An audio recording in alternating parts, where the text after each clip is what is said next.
Hello friends, today we are going to discuss previous year questions of CTET exam, जिसमें आपको 10 questions important 10 question previous year के कराऊंगी जो 2019 में जुलाई में जो एग्ज़ाम हुआ था उसकी हम बात करेंगे और समझेंगे। सिर्फ 10 क्वेश्चन ही नहीं, इसमें हम आपको 50 क्वेश्चंस क्लियर करवाएंगे। 50 क्वेश्चंस नहीं, 50 कंसेप्ट क्लियर करवाएंगे और बने रहिए मेरे साथ। So let's begin. पहला क्वेश्चन है, we all observe old wells which have dried up. Our elders say that about 25 to 30 years ago there was sufficient water in the wells, but now these have completely dried up. Select from the following the possible correct reasons for drying up of water in the wells. मतलब कहने का ये है कि हम सभी पुराने कुओं में देखते हैं कि अब वो बहुत सूख गए हैं और हमारे बड़े कहते हैं कि अब कुआं में उतना पानी नहीं रहा है, वो पूरी तरह सूख गए हैं। अब इसकी मेन रीज़न क्या है, इसकी करेक्ट रीज़न क्या है, इसकी क्या वजह है, वो हमको चेक करनी है। तो चेक करते हैं। पहला है इसमें, तो पहला इसमें है the lake ponds in which rain water use to collect are no longer there. बिल्कुल हो सकता है इसका रीज़न। कहने का मतलब ये कि जिन झीलों में वर्षा का पानी इकट्ठा होता था अब वहाँ नहीं है। झीलों में वर्षा का पानी जहाँ इकट्ठा होता था अब वहाँ नहीं है, इसीलिए हमारे कुएं सूख गए हैं। बिल्कुल ये रीज़न हो सकता है। नेक्स्ट है, the soil around the trees well and nearby area is now covered with coal tar या सीमेंट। और जो मतलब कुओं के आसपास जो कच्ची मिट्टी हुआ करती थी पहले, उस कच्ची मिट्टी में क्या होता था कि जब भी बारिश होती थी तो वहाँ पर क्या होता है, जब आपको भी पता होगा कि जो ज़मीन में जो पानी जो भूगर्भ जल है, ग्राउंड वाटर है, वो कैसे रिचार्ज होता है। जब बारिश का पानी पड़ता है तो हमारी जो कच्ची मिट्टी होती है तो धीरे धीरे वो उसका पानी रिस जाता है, रिस के नीचे अंदर जमा हो जाता है। तो अब वो वाला कनेक्शन बंद हो गया। कैसे? क्योंकि हमारे आसपास के जो घर हैं बहुत ही ज़्यादा पक्के हो गए हैं, सीमेंटेड हो गए हैं, तो और सड़कें बन गई हैं, तो कोल तार का यूज़ होने लगा है। तो इसीलिए क्या हो गया कि हमारे जो कुएं हैं वो सूख गए। बिल्कुल ये रीज़न भी एकदम सही है, दोनों रीज़न एकदम सही है। नेक्स्ट चेक करते हैं, no one uses wells as there are taps in every house. कोई कुएं का पानी यूज़ नहीं करता क्योंकि वहाँ पर अब टैप्स यूज़ किए जाते हैं, यानी पानी के नल यूज़ किए जाते हैं। ये कोई रीज़न नहीं है। पानी के कुएं इसलिए नहीं यूज़ किए जाते क्योंकि वो यहाँ पर बात इसकी हो रही है कि वो सूखे क्यों हैं, ना कि ये बात हो रही कि क्यों नहीं यूज़ किए जाते। इस पॉइंट को पहले देखिए कि उसमें बोला है कि पानी क्यों सूख गया है। ठीक है, तो ये वाला एकदम गलत है। तो सी वाला किस में गलत है? सी वाला ये वाला गलत है, यानी सी वाला ये भी गलत हो गया रीज़न, दूसरा भी गलत हो गया, तीसरा भी। तो डी वाला तो हमें चेक करना ही नहीं है। अगर फिर भी अगर चेक करना है तो एक बार देख लेते हैं। A number of electric motor driven pumps have come up to draw underground water. बिल्कुल, ये जो इलेक्ट्रिक मोटर है जगह जगह समरसेबल्स लग गई हैं और इरिगेशंस में भी ज़्यादातर ट्यूबवेल का यूज़ किया जा रहा है, जिससे क्या हो रहा है कि जो पानी का मतलब खींचा तो बहुत स्पीड में जा रहा है, लेकिन उसका जो रिचार्ज होने का जो सिस्टम है, जो नेचुरली रिचार्ज होती है, जो धरती जो नेचुरली धीरे धीरे करके रिचार्ज होती है, वो क्या हो गया है, ब्लॉक हो गया है। तो इसीलिए बिल्कुल ये वाला रीज़न हो सकता है। ठीक है, तो इस तरीके से हमारा आंसर हुआ ए बी डी किस में दे रखा है? सी में। Clear? Next, in EVS concept and issues have not been compartmentalised into science and social science हुआ है। और हमको जब भी क्वेश्चंस लगाने हैं तो अगर हमको इंग्लिश में नहीं समझ में आ रहा है तो हिंदी में देखें, हिंदी में नहीं समझ में आ रहा है तो इंग्लिश में। हमको ये नहीं देखना कि हमें जो कंसेप्ट है वो हिंदी में तो हिंदी में ही सीखना है, इंग्लिश में तो इंग्लिश में सीखना है। आप टीचर हैं, आप भावी अध्यापक हैं, तो आपको दोनों ही लैंग्वेज में थोड़ी बहुत कमांड होनी ही चाहिए। अगर आप सोचें कि आपको सिर्फ हिंदी में करना है, कभी कभी हिंदी में इतने क्लिष्ट और इतने ज़्यादा कॉम्प्लिकेटेड वर्ड्स आ जाते हैं तो हम उन क्वेश्चंस को मतलब हमको आंसर आता है तब भी हम नहीं कर पाते। ठीक है, तो इसमें बोल रहा है कि पर्यावरण अध्ययन में संकल्पनाओं और मुद्दों को विज्ञान और सामाजिक विज्ञान विषय के रूप में नहीं रखा गया है। क्यों नहीं रखा गया है? उसका रीज़न क्या है? उसको अलग अलग से बचपन से क्यों नहीं बच्चों को हम अलग अलग से, ये बेटा ये साइंस की बुक है, इसमें आपको साइंस पढ़ना है, इसमें आपको सोशल साइंस पढ़ना है, इसमें आपको एनवायरनमेंट पढ़ना है। क्यों नहीं ये तीनों सब्जेक्ट अलग अलग रखे? इस टाइप के क्वेश्चन मैंने पहले भी कराया है, लेकिन ये जो 2019 में जुलाई में जो पेपर आया उसका थोड़ा अलग तरीके से उसको प्रेजेंट करा गया है। इसका रीजन है चाइल्ड लुक्स एट हर और हिज इन्वायरमेंट इन होलिस्टिक मैनर। जो चाइल्ड है, इस उम्र के जो बच्चे हैं, छोटी उम्र के जो बच्चे हैं, वो क्या देखते हैं, जो इन्वायरमेंट है उसके उनके आसपास का वातावरण है उसको वो होलिस्टिक वे में देखते हैं, यानी कि वो पूरा देखते हैं। पूरा ये जो हमारे मम्मी पापा हैं, हमारे आसपास पेड़ पौधे हैं और जानवर हैं, चिड़िया ऐसे दाना चुगती है और चींटी ऐसे आती है, तो मतलब इस तरीके से वो पूरा होलिस्टिक व्यू में देखते हैं। वो ये नहीं देखते कि ये साइंस का है, मतलब उनको एक इंटीग्रेटेड फॉर्म में पढ़ाया जाता है। अगर बचपन से ही उनको अलग अलग बताएंगे तो उनको कुछ क्लियर नहीं होगा, उसकी जगह हमने उसको थीम के फॉर्म में बताया है। क्लियर? तो इसका ये वाला आंसर बिल्कुल सही है। ठीक, नेक्स्ट है, in which one of the following cities the mountains of sand called sand dunes. ये थोड़ा फैक्चुअल क्वेश्चन है, इस टाइप के आपको पता होना चाहिए कि जो सैंड ड्यून्स हैं यानी रेत के टीले हैं वो कहाँ पर पाए जाते हैं। इसका आंसर है अबू धाबी। अबू धाबी क्यों है? क्योंकि अबू धाबी में जगह जगह पर बहुत ज़्यादा मिट्टी है, सॉरी रेतीले है, वहाँ पर सारी पेड़ पौधे कम हैं। पेड़ पौधे हैं भी तो वो सिर्फ खजूर के पेड़ पाए जाते हैं। किसके पाए जाते हैं? खजूर के। क्लियर? नेक्स्ट है हमारा, इन EVS themes have been proposed instead of topics in the syllabus. Why? ये बोल रहा है कि हमने जो EVS में बताया है, हमने टॉपिक की जगह थीम बताया है, थीम को तरजीह दी है। क्यों दी है? उसका क्या रीज़न है? हमने थीम में क्यों पेश किया है जो पूरी बुक है EVS की?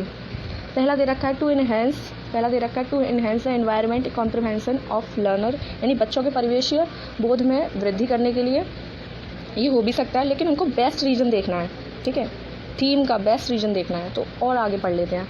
For developing connected and inter related understanding of the learner local environment, बच्चों के स्थानीय परिवेश के मुद्दों से जुड़े हुए और अंतः संबंधित समझ के विकास के लिए। बिल्कुल ये वाला हो सकता है, क्योंकि उसको थीम में क्यों दिखाया है? क्योंकि उनके आसपास की जो चीज़ें हैं, जो उसके परिवेश में जो घटित हो रहा है, उसके जो मुद्दे हैं, उनको आपस में कनेक्ट करके, रिलेट करके उसकी एक बेसिक अंडरस्टैंडिंग डेवलप कराने के लिए ही हमने बच्चों को टॉपिक्स की जगह थीम में दिखाया है। क्योंकि थीम भी इतनी सिंपल सी है, बच्चे उन थीम को पहले से फैमिलियर रहते हैं उन थीम से। जैसे फैमिली एंड फ्रेंड्स है, बच्चे जानते हैं फैमिली क्या होती है, फ्रेंड्स क्या होते हैं, थोड़ा बहुत इसका आइडिया उनको पहले से रहता है। अगर हम टॉपिक को बताएंगे तो टॉपिक उनको एकदम नया सा लगेगा, एकदम न्यू लगेगा अगर कोई टॉपिक समझाएंगे, इसीलिए उन्होंने थीम को प्रेफर करा है। तो ये इसका आंसर एकदम सही है। ठीक है, which one of the following is not one of the 6 broad themes of EVS in present syllabus. यानी नॉट की बात करी है तो नॉट है तो पहले हम उसको सर्कल कर लेंगे। मैं नहीं है बोला, यानी निम्नलिखित में से कौन सा वर्तमान पर्यावरण अध्ययन पाठ्यक्रम के 6 मुख्य थीमों में से एक नहीं है? इसमें से क्या नहीं है? यानी things we make and do, work and play. ठीक है, वर्क एंड प्ले। तो ये वाला क्वेश्चन फिर से ये थीम का क्वेश्चन आ गया है, तो थीम तो आप अच्छे से रट ही लीजिए, क्योंकि हर बार लगभग ये क्वेश्चन हमेशा आता रहा है थीम वाला। ठीक है, तो आपको थीम अच्छे से रटी होनी चाहिए। यानी कि पहली है शेल्टर, इसमें ऑप्शन दिया है शेल्टर जो है थीम है, सही है, ये शेल्टर थीम है। फैमिली 6 थीम है मेनली। पहली क्या है? Family and friends. ठीक है, देख लीजिएगा, अब क्या बताऊँ मैं इसको, फिर भी बता देती हूँ। फैमिली एंड फ्रेंड्स पहली हो गई। ठीक है, दूसरी है शेल्टर। ठीक है, तीसरी है फूड, चौथी है things we make and do. ठीक है, और एक वो है, एक वाटर है और ट्रैवल है, और एक छठवीं कोई सी है, आप मुझे बताइएगा देख के। ठीक है, तो shelter, things we make and do ये भी है, फूड भी है। वर्क एंड प्ले जो है, वर्क एंड प्ले नहीं है, क्योंकि वर्क एंड प्ले जो है हमारा सब थीम है। ठीक है, ये सब थीम है, ये सारी थीम है, तो ये आप देख लीजिएगा। ठीक, नेक्स्ट है which of the following is true with respect to EVS subject for class first and second. ये क्वेश्चन भी बहुत बार आया है कि EVS में क्लास फर्स्ट और सेकंड के लिए मतलब EVS पढ़ाई जाती है तो वो किस तरीके से पढ़ाई जाती है। वैसे तो EVS नाम का कोई सब्जेक्ट फर्स्ट और सेकंड क्लास में बिल्कुल नहीं होता है। अकॉर्डिंग टू NCF 2005 जो है, NCF 2005 ये कहता है कि फर्स्ट सेकंड में हमको EVS नहीं पढ़ानी है। ठीक है, उसको अलग तरीके से रिप्रेजेंट करना है। वो कैसे? मैथ्स और लैंग्वेज के फॉर्म में। ये क्वेश्चन पिछली बार भी आया था दिसंबर में, और इसमें भी आया है, तो आप इसको देख लीजिएगा। ठीक है, ये बेसिक चीज़ पता होनी चाहिए। नेक्स्ट है which one of the following is very important in constructing knowledge in EVS। Very important, यानी कि EVS की नॉलेज को कंस्ट्रक्ट करने के लिए इसमें से कौन सी चीज़ बहुत ज़्यादा ज़रूरी है एक्टिव पार्टिसिपेशन बिल्कुल ज़रूरी है। बच्चे जब तक पार्टिसिपेट नहीं करेंगे वो तब तक किसी चीज़ को खोजेंगे कैसे, किसी चीज़ को सर्च कैसे करेंगे, किसी चीज़ को जानेंगे कैसे, क्यूरियोसिटी कैसे बढ़ेगी, उत्सुक कैसे होंगे वो। बिल्कुल ये तो है ही। आसपास की चीज़ों को देख के उनमें कुछ सीखने की जो ललक है वो कैसे डेवलप होगी, वो पार्टिसिपेशन से ही होगी। क्वेश्चन आंसर करेंगे, उसी से सीखेंगे। Relating child's knowledge with the teacher's knowledge, बिल्कुल नहीं। चाइल्ड की नॉलेज को टीचर की नॉलेज से जोड़ना नहीं। चाइल्ड की नॉलेज को यानी कि क्लासरूम में जो भी हो रहा है उसको बाहरी दुनिया से, यानी कि ये मान लो ये क्लासरूम है, क्लासरूम के बाहर जो भी इन्वायरमेंट है, तालाब है, बाग बगीचे हैं, जो कुछ भी है उसके आसपास का वातावरण, उसको सीखना है, ना कि टीचर की नॉलेज से कनेक्ट करना है। Learning EVS outside the 4 walls of classroom, बिल्कुल ये वाला भी एकदम सही है।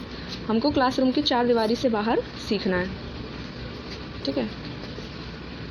नेक्स्ट है relating child's local language to the school language, बिल्कुल चाइल्ड की जो स्कूल लोकल लैंग्वेज है उसको स्कूल लैंग्वेज से जोड़ना है। ये भी सही है, ये भी सही, ये गलत है, ये सही है, ये सही है, ठीक है। तो आप देख लीजिए ABD, ABD नहीं, B तो हमारा गलत ही है, ACD, ठीक है। तो इसका आंसर क्या हो जाएगा, ACD। Next, the most effective strategy to engage learners in EVS, सबसे ज़्यादा मोस्ट इफेक्टिव स्ट्रेटजी क्या है, अप्रोच क्या है जिससे EVS सीखने वाले जो हैं ज़्यादा से ज़्यादा उसमें इंगेज हो जाएं, यानी ज़्यादा से ज़्यादा उसमें मगन हो जाएं, लगन से वो अच्छे से पढ़ाई करें। क्या है, रीडिंग ऑफ टेक्स्ट बुक। ओहो, बच्चों को तो इससे बहुत बोरियत फील होती है, ये तो बिल्कुल ही नहीं होगा। बच्चों को पढ़ने के लिए बोल दिया है, बिल्कुल नहीं पढ़ेंगे वो। एक्सप्लेनेशन बाय टीचर, ये कुछ हद तक हो सकता है लेकिन इतना ज़्यादा इफेक्टिव नहीं है। क्लासरूम डेमोन्स्ट्रेशन, कक्षा निर्देशन, ये भी कुछ हद तक हो सकता है लेकिन इतना इफेक्टिव नहीं है। फोर्थ है नैरेटिव, किस्से कहानियाँ, बहुत ही, ये वाला क्वेश्चन पिछली बार भी मैंने जब प्रीवियस ईयर क्वेश्चंस के मैंने वीडियो बनाई थी उसमें भी बताया था कि नैरेटिव से बच्चे बहुत जल्दी, नैरेटिव स्टोरीज इनसे बहुत जल्दी सीखते हैं और बहुत लंबे समय तक उनके दिमाग में बना रहता है, रिटेंशन ज़्यादा होता है।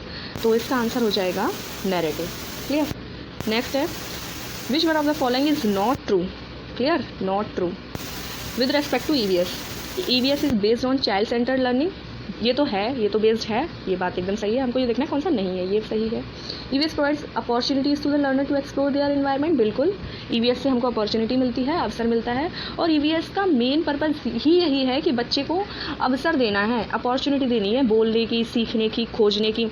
ये नहीं कि बच्चे ने कुछ भी आंसर दिया तो ये उसका ये मतलब नहीं है कि उसको चेक करना आंसर को कि ये सही है या गलत है, बल्कि आपको ये देखना है कि बच्चा कितना बोल रहा है, कितना सीख रहा है, क्योंकि हर बच्चे की स्पीड जो होती है लर्निंग की वो एक जैसी बिल्कुल नहीं होती है।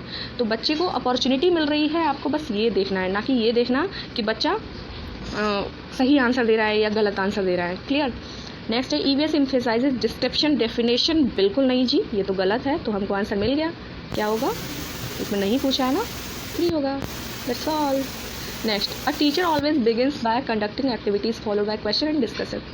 EVS का जो टीचर है हमेशा जब भी कुछ कहानी या कुछ भी बताना चाहता है तो एक्टिविटी और डिस्कशन से शुरू करता है, बिल्कुल करता है, अच्छी बात है, तो यही करना भी चाहिए। The objective of this conducting activities question and discussion, इसका ऑब्जेक्टिव क्या है, क्या करना चाहता है वो, मेन पर्पज़ क्या है उसका।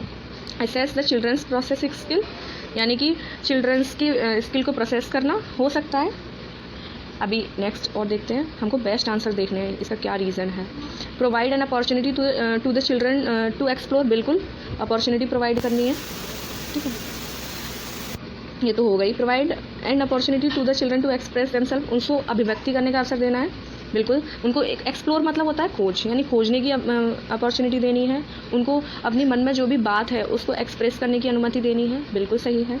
Discriminate between children basis on their pace of learning, बिल्कुल गलत है। इस टाइप के नेगेटिव सेंटेंस तो पहले ही देख लो कि D किस में, D वाला हटा ही डालो, ये हो गया ना, तो हटा दीजिए इसको, यानी D तो हमारा हट गया और ये भी हट गया, D इसमें भी है, और C ओनली है नहीं क्योंकि हमने 2 पहले से देख लिए हैं, यानी कि ABC। Assess the children process skill, इससे हम चिल्ड्रन की स्किल को भी प्रोसेस कर सकते हैं कि वो कितना बोल रहा है, कितना अच्छे से वो अपनी बात को कह पा रहा है, उसकी लर्निंग प्रोसेस में कुछ इम्प्रूवमेंट हो रहा है या नहीं हो रहा है। So thanks for watching this video.